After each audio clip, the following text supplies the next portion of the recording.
Hello साथियों, फिर से एक अपकमिंग फेस्टिवल की कहानी में आपका स्वागत है। हमारे देश में कल्चरल डाइवर्सिटी होने से साल भर कोई ना कोई त्योहार हम मनाते हैं।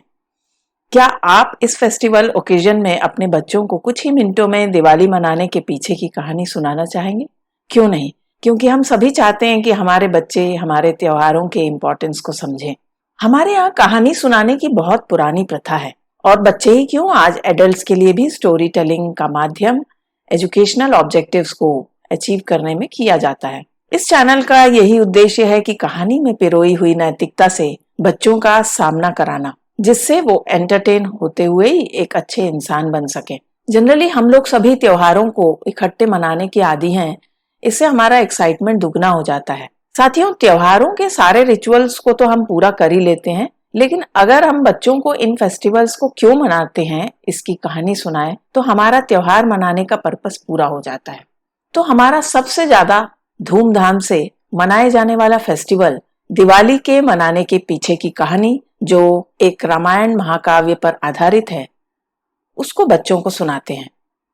इसको मैं 2 भागों में सुनाऊंगी क्योंकि वीडियो लंबा हो जाता है तो वो इंटरेस्ट उसका बच्चे लूज कर जाएंगे। तो उन्हें अच्छा है कि छोटे छोटे 2 भागों में सुनाया जाए। कहानी के इस भाग में 2 महत्वपूर्ण बिंदु जो हमको सीख के रूप में मिलते हैं वो भी हम बच्चों को बताएंगे, जिससे वे इस कहानी को एथिक्स और मोरालिटी के एंगल से देख पाएंगे। रामायण एक संस्कृत महाकाव्य जिसकी रचना महर्षि वाल्मीकि ने की थी और ये भारत के सबसे महत्वपूर्ण महाकाव्य में से एक है। इसमें रिश्तों के कर्तव्य, आदर्श व्यक्तित्व, आदर्श पिता, पत्नी, भाई, मित्र और एक आदर्श राजा को चित्रित किया है। प्राचीन समय में त्रेता युग की बात है। हमारे देश में अयोध्या के राजा दशरथ एक शक्तिशाली वीर राजा थे और वे अपने वचनों के प्रति पूर्ण समर्पित व्यक्ति थे। इनकी 3 रानियां थी, कौशल्या, कैकेयी और सुमित्रा। लेकिन राजा के कोई पुत्र नहीं थे, इसलिए वो पुत्र प्राप्ति के लिए एक यज्ञ करने का निश्चय करते हैं। इसके बाद राजा को कौशल्या से पुत्र राम, कैकेयी से पुत्र भरत और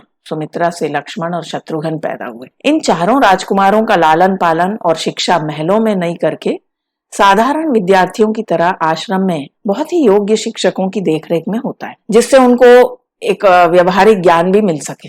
एक बार महर्षि विश्वामित्र राजा दशरथ के पास आते हैं और कहते हैं कि मैं समस्त जगत के लिए एक बहुत बड़ी पूजा करना चाहता हूँ।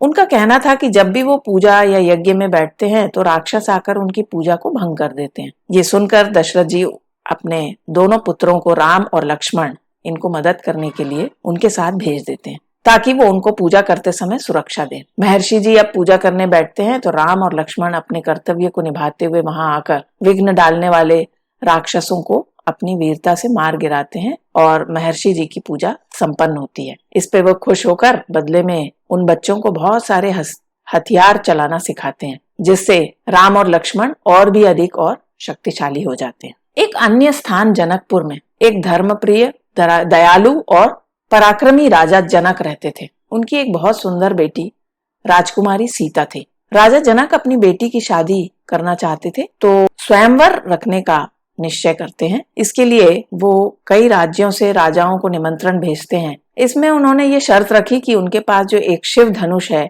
जो इस धनुष को उठाएगा उसकी शादी वो अपनी बेटी सीता से कराएंगे। क्योंकि सीता बहुत ही योग्य और सुशील थी, वहां पर बहुत सारे शूरवीर राजकुमार धनुष उठाने की कोशिश करते हैं पर कोई भी सफल नहीं हो पाता। राजकुमार राम बड़े आराम से धनुष को एक ही बार में उठा लेते हैं और तोड़ देते हैं। अब राजा जनक की शर्त पूरी होते ही राजकुमारी सीता का राम से विवाह बड़े धूमधाम से होता है।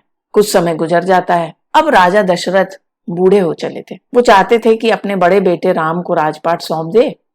एक दिन वो गुरु वशिष्ठ से सलाह लेकर दरबार में रामचंद्र जी का राज तिलक कराने की घोषणा करते हैं। राज दरबार में राम को के राज्याभिषेक की घोषणा से सभी लोग खुश थे, उनकी बहुत खुश थी। लेकिन कैकेयी की दासी, जिसका नाम मंत्रा था, वो खुश नहीं थी। वो तो चाहती थी कि कैकेयी के पुत्र भरत ही राजा बने, जिससे महल में उनकी धाक जमे।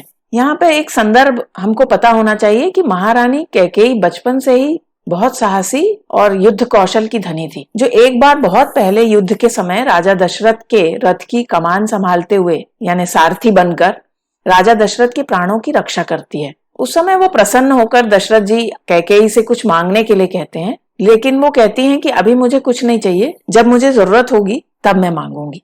अब मंत्रा को ये बात पता थी। वो महारानी कैकेयी को अकेले में ले जाकर चालाकी से कहती है कि मैं तो आपके पुत्र राजकुमार भरत की चिंता में दुखी हूँ, और उनके हृदय में पुत्र मोह को जगाती हैं। वो 2 वचन वो याद दिलाती है। रानी कैकेयी को भड़काने लगती है। उनके दिमाग में राम की जगह भरत को राजा बनाने की बात वो कहती है, जिससे रानी कैकेयी राजा दशरथ जी से भरत के लिए राज्य सिंहासन और राम को 14 वर्ष के वनवास को मांग लेती है। इससे राजा दशरथ बहुत दुखी हो जाते हैं, उन्हें आघात पहुंचता है। वो समझ नहीं पाते हैं कि अपने वचन को वो कैसे निभाएं, लेकिन वो वचन के बहुत पक्के थे, इसलिए वे भरत को राजा बनाने और राम को वनवास की आज्ञा दे देते हैं। रामचंद्र जी पिता की आज्ञा के पालन की तैयारी करते हैं, जिसपे उनकी पत्नी सीता और भाई भी साथ चलने की जिद करते हैं। अब तीनों माताओं का आशीर्वाद लेकर जंगल के लिए निकल जाते हैं।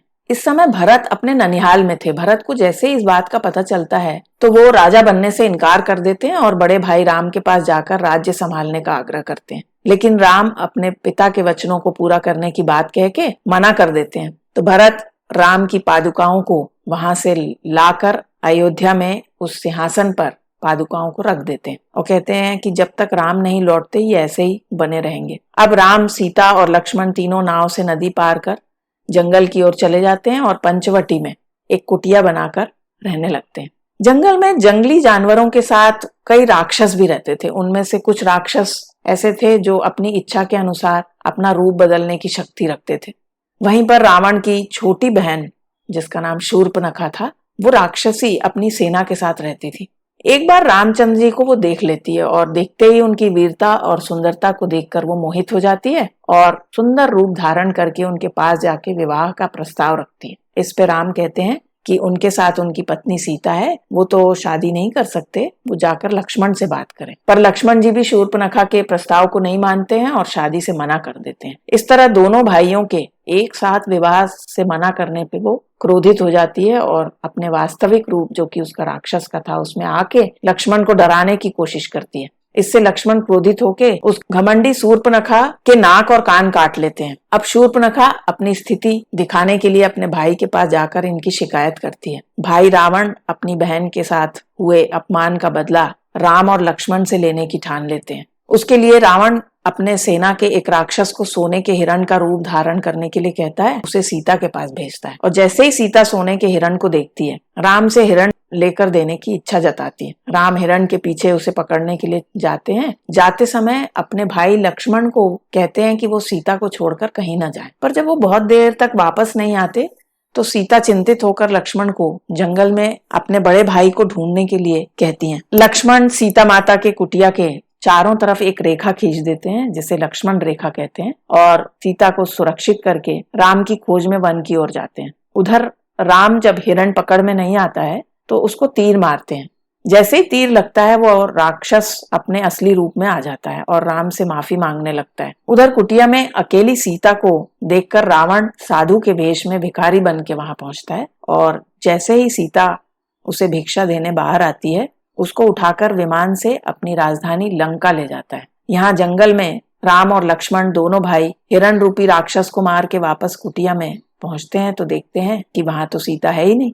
ये कहानी बहुत लंबी होने से, जैसे मैंने कहा था, इसका सेकंड पार्ट बहुत जल्द लेकर आऊंगी। पर इस पार्ट के कुछ लेसन्स हैं जो अपन बच्चों को समझाकर बता सकते हैं। यूं तो काफी लेसन्स इसमें से निकल सकते हैं, लेकिन मुख्यतः मैं 2 बिंदुओं की तरफ आपका ध्यान लेकर आऊंगी। पहला है कि कैकेयी पुत्र राम से बहुत प्यार करती थी और राज्याभिषेक की घोषणा पे वो बहुत खुश भी होती है, लेकिन मंत्रा जो उनकी दासी थी वो उनको गलत सुझाव देती है। इससे ये सीख हम सबको मिलती है कि हमेशा हमको अपने आसपास अच्छे लोगों की संगत में रहना चाहिए। दूसरा, जैसे ही भरत को राम के वनवास का पता चलता है तो उनके पास तो राजा बनने का अच्छा मौका था, फिर भी वो उसको स्वीकार नहीं करते हैं। राम की पादुकाओं को रख देते हैं, जिससे ये सीख मिलती है कि जिस चीज पर हमारा अधिकार ना हो उसको हमें कभी भी नहीं लेना चाहिए और जिसका अधिकार है उसे ही उसे सौंप देना चाहिए। साथ ही छोटे भाई का बड़े भाई के प्रति श्रद्धा सम्मान भी